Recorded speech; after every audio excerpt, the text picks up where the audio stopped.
It is so sad to watch the California wildfires on TV and watch everyone lose everything, all of their memories, all of their belongings in their home, whether they're rich or poor or not.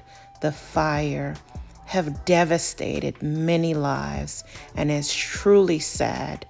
And I just want to take a moment to say I am sorry. I am praying for all of those impacted near and far away from the wildfire.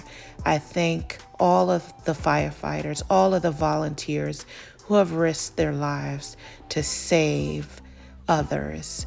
Here are some of the celebrities that have lost their homes.